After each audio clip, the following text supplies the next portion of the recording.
नमस्कार, आप देख रहे हैं न्यूज इंडिया। आपके साथ मैं हूं चारुल शर्मा। बात करने वाले हैं मिशन बिहार की, जिस पर गृह मंत्री अमित शाह जा रहे हैं।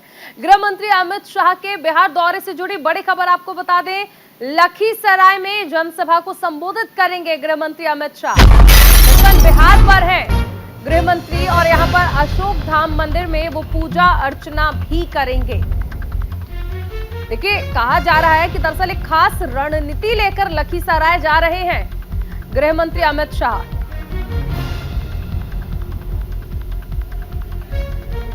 सन 2024 के लिए भारतीय जनता पार्टी जुट चुकी है।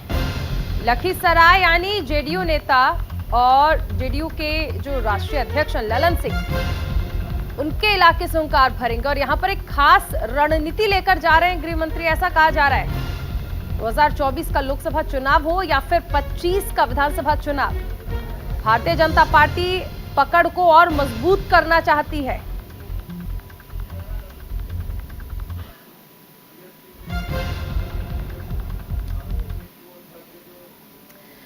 दरअसल एक खास रणनीति को लेकर लखीसराय जा रहे हैं गृह मंत्री अमित शाह। मुंगेर लोकसभा में बीजेपी ने कभी ही जीत दर्ज नहीं की है। एनडीए की ये सीट नीतीश कुमार के खाते में ही रही। 2014 में बीजेपी की मदद से एलजेपी की जीत हुई थी। मुंगेर में खासकर लखीसराय जिले वाले हिस्से में भूमिहार वोटर निर्णायक है। बीजेपी यहां भूमिहार चेहरे विजय सिन्हा पर दांव लगा सकती है।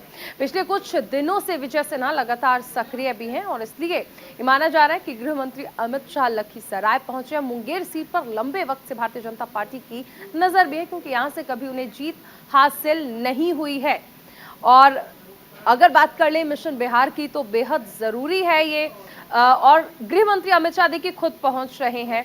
हमारे साथ सहयोगी राजीव मोहन जुड़ गए ज्यादा जानकारी के साथ। राजीव, मिशन बिहार पर अब जुट चुके हैं गृह मंत्री अमित शाह और लखीसराय पहुंच रहे हैं।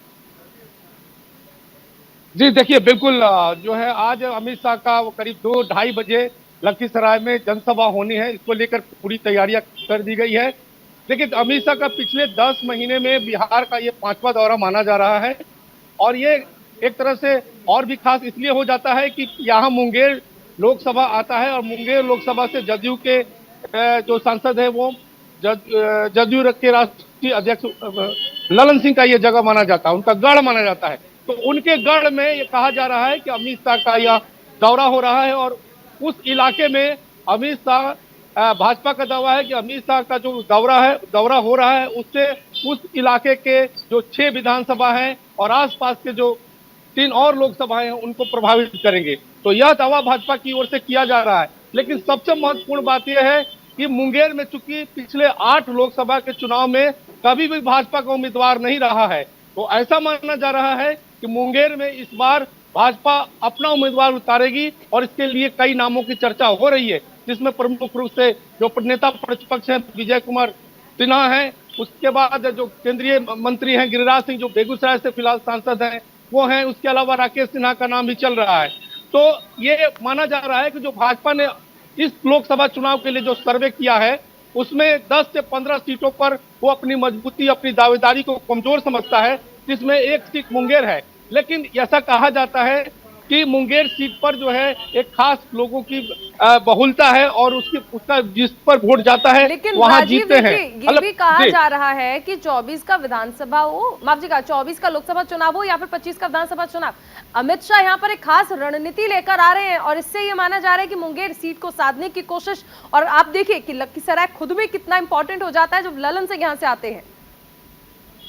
देखिए, मैं वही बता रहा था कि चूंकि मुंगेर लोकसभा बहुत ही इंपॉर्टेंट है खास करके भाजपा के लिए।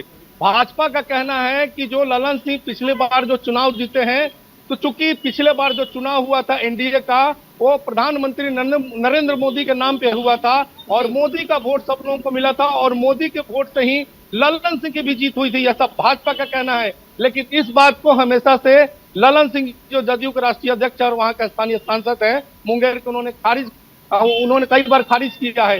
तो ये लड़ाई जो है ना जदयू और भाजपा के बीच चल रही है और भाजपा इस बार बिल्कुल इस बार जो है मुंगेर में अपनी ताकत दिखाने की कोशिश में है, अपनी मजबूती दिखाने की कोशिश में है और बहुत उम्मीद है कि वहीं से जो मुंगेर लोकसभा सीट होगा, वहां से इस बार कई सालों के बाद, यानी 8 लोकसभा के बाद पहली बार बीजेपी यहाँ अपना लोकसभा का उम्मीदवार उतारने की तैयारी में है। तो कई मायने में जो है ये जो मुंगेर लोकसभा इलाका है या उसके हिस्से में जो ये लखीसराय विधानसभा आता है, लखीसराय से खुद विजय कुमार सिन्हा जो नेता प्रतिपक्ष है वहां के विधायक हैं, तो बहुत इंपॉर्टेंट है। और इस इंपॉर्टेंट जगह में भाजपा की ये रैली हो रही है जिसमें अमित शाह का दौरा होने वाला है। और भाजपा की ओर से दावा किया जा रहा है कि अमित शाह के दौरा के बाद यहाँ जो उनका भाषण होगा उसके बाद यहाँ का माहौल बदलेगा और वो भाजपा के पक्ष में होगा। लेकिन अब बिल्कुल, देखिए सबसे अहम चीज है कि क्षेत्रीय पार्टियों को चुनौती भी देनी है भारतीय जनता पार्टी को, खासकर जब महागठबंधन बन रहा हो, ऐसे में चुनौतियां भी सामने जरूर आएंगी। बहुत शुक्रिया तमाम जानकारी के लिए राजीव। और अब राजस्थान के भरतपुर से एक बड़ी खबर आपको बता दें, आज भरतपुर के दौरे पर रहेंगे बीजेपी अध्यक्ष जेपी नड्डा। नदबई में जनसभा को संबोधित करेंगे नड्डा। मोदी सरकार के 9 साल पूरे होने पर जनसभा का आयोजन किया गया। मोदी सरकार के 9 साल पूरे होने के उपलक्ष्य में नड्डा एक रैली भी करेंगे। भरतपुर के दौरे पर है बीजेपी अध्यक्ष जेपी नड्डा। मिशन राजस्थान पर है भारतीय जनता पार्टी। मोदी सरकार के 9 साल पूरे होने पर जनसभा का आयोजन होगा। ये दरअसल 9 साल पूरे होने पर 1 महीने का कार्यक्रम रखा गया था, जिसमें अलग अलग राज्य में जिले में जाकर भारतीय जनता पार्टी जनता तक उपलब्धियों को पहुंचाएगी, केंद्र सरकार की उपलब्धियों को। ऐसे में भरतपुर पहुंच रहे हैं बीजेपी अध्यक्ष जेपी नड्डा।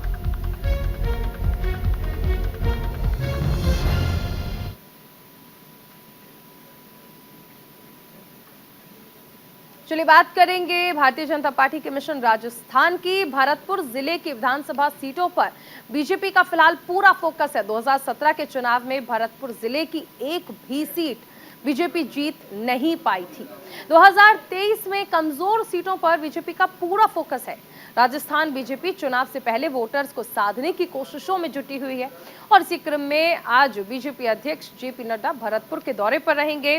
और इसके साथ ही मोदी सरकार के 9 साल का जो कार्यकाल रहा है, उसकी क्या क्या उपलब्धियां रही हैं, जनता के लिए क्या क्या योजनाएं चलाई गई हैं, इन तमाम चीजों को आम जनता तक पहुंचाने की कोशिश, केंद्र सरकार की उपलब्धियों को जनता में पहुंचाना और उन्हें गिनाने का काम जो है भारतीय जनता पार्टी लगातार कर रही है। 1 महीने का ये पूरा कार्यक्रम रखा गया था, जो कि अब 30 जून को खत्म हो रहा है। और इसी क्रम में आज बीजेपी अध्यक्ष जेपी नड्डा भरतपुर के दौरे पर पहुंच रहे हैं। और खास बात, मिशन राजस्थान पर बीजेपी लगातार फोकस कर रही है, क्योंकि इस साल वहां पर विधानसभा चुनाव होने और अगले साल लोकसभा चुनाव भी होने। इसी के तहत बेहद अहम हो जाता है बीजेपी अध्यक्ष का ये दौरा, और खासकर जब बात भरतपुर सीट की हो, क्योंकि यहां पर एक भी सीट बीजेपी के पास नहीं है।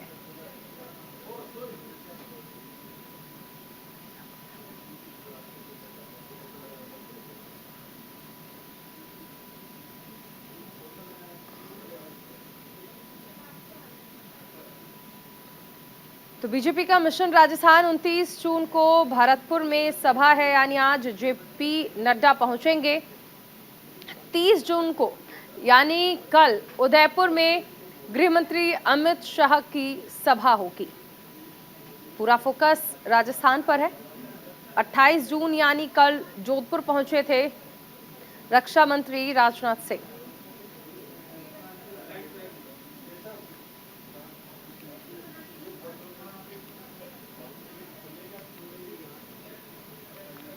बीजेपी मिशन राजस्थान पर पूरा फोकस कर रही है।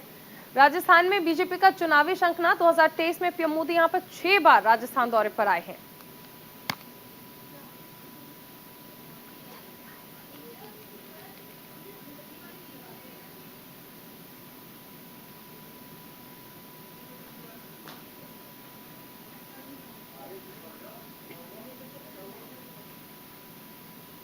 चलिए बात करेंगे दिल्ली एनसीआर के मौसम की। दिल्ली एनसीआर में झमाझम बारिश हो रही है। कई इलाकों में जल भराव की समस्या भी हो गई है। अगले 2 दिन तक बारिश की संभावना है। मौसम विभाग ने अलर्ट भी जारी किया है इसे लेकर। दिल्ली एनसीआर में लगातार बारिश हो रही है। आसमानी आफत है ये। देखिए, अगले 2 दिन तक भारी बारिश की संभावना जताई गई है। मौसम विभाग ने अलर्ट भी जारी कर दिया है इसे लेकर। तो कई जगह पर जल भराव की समस्या का सामना भी लोगों को करना पड़ रहा है। हालांकि तापमान में गिरावट दर्ज की गई है, जिसके बाद लोगों को राहत तो मिल रही है, लेकिन कई जगह पर हुए इस जल भराव से आफत भी हो रही है। वाहनों की रफ्तार थम चुकी है, लंबे जाम की समस्या से भी लोगों को जूझना पड़ रहा है।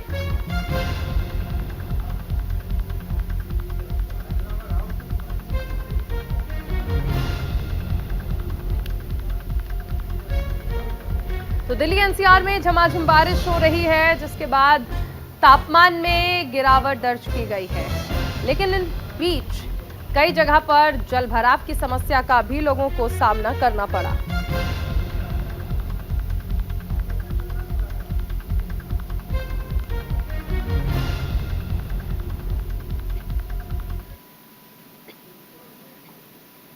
चलिए तो ग्राफिक्स के जरिए आपको बताते हैं कि आखिर किस तरह से और कहां-कहां पर बारिश जो है वो बेहद बारिश जो है वो हो रही है। जम्मू कश्मीर में देखिए काफी बारिश हो रही है, इसके साथ ही पंजाब, हरियाणा, राजस्थान, गुजरात, महाराष्ट्र, गोवा, कर्नाटक, केरल, इसके साथ ही इधर आप देख सकते हैं हिमाचल प्रदेश, उत्तराखंड, दिल्ली, उत्तर प्रदेश, झारखंड, मेघालय, पश्चिम बंगाल, मध्य प्रदेश, त्रिपुरा, ओडिशा, छत्तीसगढ़, अरुणाचल प्रदेश, हर जगह पर ये तमाम वो जिले हैं, माफ कीजिएगा वो राज्य हैं जहां पर मौसम विभाग की ओर से भारी बारिश का अलर्ट जारी किया गया है। जम्मू कश्मीर, हिमाचल से आप तस्वीरें लगातार देख रहे हैं किस तरह से भारी बारिश आफत बन चुकी है। उत्तराखंड में भी भयंकर बारिश देखने को मिल रही है। दिल्ली एनसीआर में मौसम बदला हुआ है, कई जगह जल भराव की समस्या का लोगों को सामना करना पड़ रहा है। पंजाब, हरियाणा, राजस्थान, इसके साथ ही बिहार, सिक्किम, तेलंगाना, आंध्र प्रदेश, ये वो राज्य हैं जहां पर मध्यम बारिश का अलर्ट जारी किया गया है मौसम विभाग की ओर से। बिहार, सिक्किम, तेलंगाना, आंध्र प्रदेश और तमिलनाडु, ये वो 5 राज्य हैं जहां पर मध्यम बारिश होगी। बिहार में हमने अब से कुछ दिन पहले देखा था किस तरह से हीट वेव का कहर था और उसके तहत कई लोगों की जान भी गई थी, लेकिन फिलहाल मध्यम बारिश यानी कुछ राहत जरूर बिहार के लोगों को मिलने वाली है। लेकिन सबसे अहम चीज है कि लोगों को पहले ही अलर्ट रहने के लिए कह दिया गया है। तस्वीरें आप देख सकते हैं कि किस तरह से सड़कों पर लंबा जाम लग रहा है। जल भराव की समस्या जो है उसका लोगों को सामना करना पड़ रहा है और खासकर अगर दिल्ली एनसीआर की बात कर लें तो कई ऐसे इलाके हैं जहां पर जल भराव की समस्या का लोगों को सामना करना पड़ रहा है। इस तरह की स्थिति हो चुकी है, ये देखिए किस तरह से यहाँ पर अंडरपास जो है उसमें जल भराव हो चुका है। अब से पहले कई तस्वीरें हमने ऐसी भी देखी हैं जहां पर इसी तरह के अंडरपास में जल भराव होने से हादसे भी हुए हैं। फिलहाल आप ये देख सकते हैं कि किस तरह से समस्या जो है वो बढ़ती जा रही है, यानी राहत की बारिश जो है अब वो आफत की बारिश कहलाई जाने लगी है। दिल्ली एनसीआर में कई जगह पर आप देख सकते हैं कि बारिश हो रही है। देश के 23 राज्यों में अगले 4 दिन के लिए अलर्ट जारी किया गया है। दिल्ली, महाराष्ट्र में 62 साल का बाद एक साथ मॉनसून पहुंचा है। ओडिशा में भारी बारिश की संभावना है। 23 राज्यों में अलर्ट जारी किया गया है। दक्षिण भारत के कई राज्यों में अगले 4 दिनों तक बारिश की संभावना रहेगी। अगले 4 दिनों तक सौराष्ट्र और कच्छ में भी भारी बारिश का अनुमान जताया गया है। दिल्ली में आईएमडी ने येलो अलर्ट जारी किया है और बताया है कि लोगों को अलर्ट रहने की जरूरत है। देश के 23 राज्यों में अगले 4 दिनों तक भारी बारिश का अलर्ट जारी किया है। दिल्ली, महाराष्ट्र में 62 साल बाद एक साथ मानसून ने दस्तक दी है, जिसके बाद आप देख सकते हैं कि किस तरह से तापमान में तो गिरावट दर्ज की गई है। चलिए सीधा लिए चलते हैं राजस्थान के भरतपुर, जहां पर बीजेपी अध्यक्ष जेपी नड्डा पहुंचे हैं। दादा इधर इधर सामने चढ़ो यार, अब ना इधर हाँ आराम से चलो इधर इधर।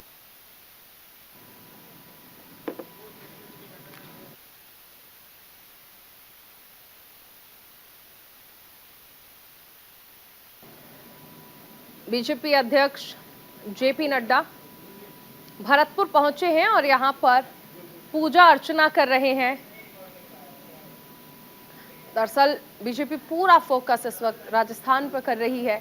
इस साल यहाँ पर विधानसभा चुनाव भी होने हैं। भारत माता की भारतीय जनता पार्टी जिंदाबाद, भारतीय जनता पार्टी जिंदाबाद, मोदी नड्डा जिंदाबाद, भारतीय जनता जिंदाबाद,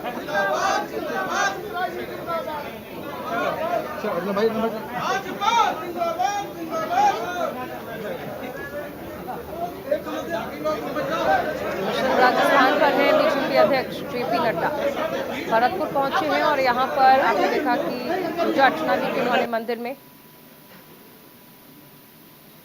चुनावी साल में ये दौरे और भी अहम हो जाते हैं। एक तरफ चुनावी साल तो दूसरी तरफ मोदी सरकार के 9 साल का कार्यकाल पूरा हुआ है।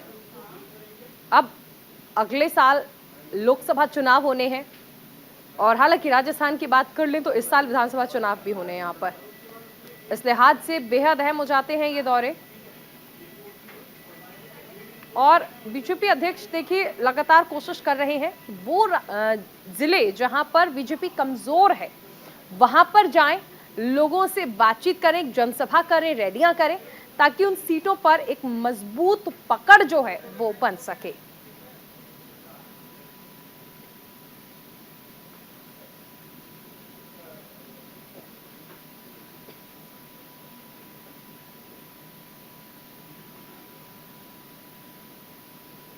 आगे बढ़ेंगे आगामी चुनाव को लेकर बीजेपी के मेगा प्लान से जुड़ी ये बड़ी खबर आपको बता दें।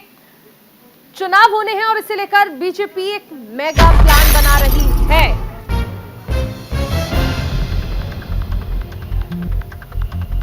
पार्टी ने देश भर को 3 सेक्टर्स में बांट दिया है। नॉर्थ, साउथ और ईस्ट रीजन में बैठक होगी। 6, 7 और 8 जुलाई को बैठकें रखी गई हैं।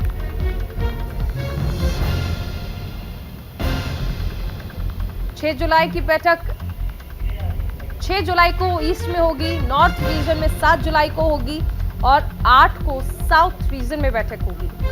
3 जोन में बांट दिया है दरअसल और इस लिहाज से बीजेपी फोकस कर रही है कि आखिर कैसे हर सेक्टर में पहुंचा जाए, लोगों से बातचीत की जाए। नॉर्थ, साउथ और ईस्ट रीजन में बैठक होगी।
जो प्रभारी इसमें शामिल होंगे, विधायक होंगे, राष्ट्रीय कार्यकारिणी के सदस्य होंगे, प्रदेश अध्यक्ष इसमें शामिल रहने वाले हैं। इसके साथ ही संगठन मंत्री भी इस बैठक में शामिल होने वाले हैं। सबसे अहम चीज है कि मेगा प्लान तैयार किया गया बीजेपी की ओर से, जिसमें खुद मुख्यमंत्री शामिल होंगे, इसके साथ ही प्रदेश अध्यक्ष शामिल होंगे, उप मुख्यमंत्री इसमें शामिल होंगे और सांसद भी देखिए इसमें शामिल होने वाले हैं। सबसे अहम चीज है, एजेंडा यही है कि 3 सेक्टर्स में पूरे देश को बांट दिया गया है, नॉर्थ, ईस्ट और साउथ, और इसी आधार पर फोकस किया जाएगा कि आखिर कैसे इन रीजन को और स्ट्रांग बनाया जाए और इनकी बैठकें जो है वो लगातार की जाएंगी। राज्य प्रभारी भी इनमें शामिल होंगे और किस तरह से यहाँ पर पार्टी को मजबूत करना है, जीत को किस तरह से हासिल करना है, क्या खास रणनीति बनाई जाएगी इन बैठकों में, ताकि भारतीय जनता पार्टी एक बार फिर से 2024 के जो लोकसभा चुनाव होने हैं उनमें जीत दर्ज कर सके। फिलहाल हम आपको ग्राफिक्स के जरिए बता रहे हैं कि आखिर इन बैठकों में कौन कौन शामिल होगा हमारे साथ सहयोगी दीपक चौबे जुड़ गए हैं। दीपक, देखिए, मिशन 2024 पर बीजेपी का फोकस और देश को 3 सेक्टर्स में 3 जोन में बांट दिया है ताकि सब पर फोकस किया जा सके।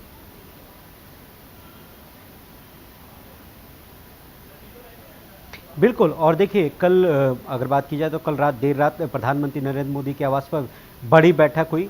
इस बैठक में खुद प्रधानमंत्री नरेंद्र मोदी की अध्यक्षता में बीजेपी राष्ट्रीय अध्यक्ष जेपी नड्डा, गृह मंत्री अमित शाह और संगठन महामंत्री बीएल संतोष थे। उसके बाद जो सेक्टर की बात की जाए कि जिस तरीके से नॉर्थ रीजन, साउथ रीजन और ईस्ट रीजन में बांटा गया है, और सबसे बड़ी बात है कि ये पहली बार हो रहा होगा कि जब बीजेपी सेक्टर में बांट रही है। यानी कि अगर बात की जाए तो 6 जुलाई को जो ईस्ट रीजन की बैठक गुवाहाटी में होगी, वो बिहार, झारखंड, उड़ीसा, पश्चिम बंगाल, असम, सिक्किम, अरुणाचल प्रदेश, नागालैंड, मणिपुर, मिजोरम और त्रिपुरा और मेघालय होगा। यानी कि बीजेपी अब जुड़ चुकी है जो विधानसभा इस साल होने वाले हैं और लोकसभा, क्योंकि 2024 बहुत महत्वपूर्ण है बीजेपी के लिए, और बीजेपी भी ये समझती है कि उसको इस बार थोड़ा सा आसान नहीं है लोकसभा, इसीलिए उसने सेक्टर में बांटा है। सेक्टर में अगर बात की जाए तो जिस राज्य के मुख्यमंत्री होंगे वो शामिल होंगे, उप मुख्यमंत्री होंगे, प्लस अगर बात की जाए तो संगठन के जो लोग होंगे वो होंगे संगठन महामंत्री होंगे। उसके बाद अगर बात की जाए तो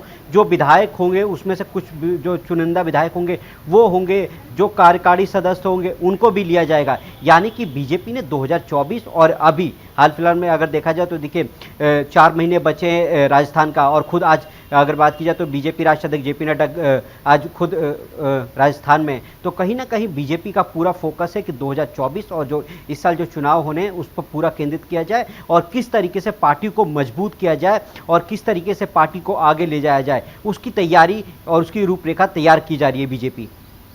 बिल्कुल। दीपक, ये भी समझना चाहेंगे, देखिए, क्या कोई खास अलग से रणनीति बनाएगी इस बार बीजेपी?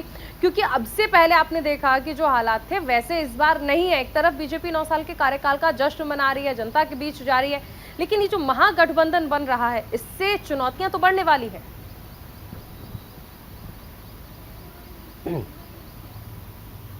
बिल्कुल। महागठबंधन की रैली भी हुई पटना में, जिस तरीके से आपने देखा भी है, और उसके बाद लगातार पार्टी एक्टिव मोड पर नजर आ रही है। खुद अगर बात की जाए तो देखिए जो बीजेपी के चाणक्य कहे जाते हैं अमित शाह, वो लगातार बैठक कर रहे थे। संगठन महामंत्री बीएल संतोष या फिर राष्ट्रीय अध्यक्ष जेपी नड्डा, उसके बाद संघ की तरफ से अरुण कुमार थे। अभी तक देखिए अगर बात की जाए तो अभी तक 6 बार से ज़्यादा बैठक हो चुकी है। हालांकि सरकार और संगठन में फेरबदल को भी लेकर चर्चा है कि जल्दी सरकार और संगठन में फेरबदल होंगे। और देखिए सूत्रों के से जो हमारे पास खबर आ रही है उसमें यह भी है कि कई ऐसे जो मंत्री हैं जो केंद्र सरकार में जिनका ओहदा बड़ा है उनको इस बार संगठन में लाया जाएगा। और सबसे बड़ी बात यह है कि 2024 के लिए जो राज्यसभा सांसद है, चाहे वो पीयूष गोयल हो, धर्मेंद्र प्रधान हो या फिर हरदीप पुरी हो, अश्विनी वैष्णव हो, इनको लेकर भी कहा जा सकता है बदलाव जरूर किए जाएंगे, तभी जीत की ओर बढ़ सकते हैं। बहुत शुक्रिया दीपक इस तमाम जानकारी के लिए।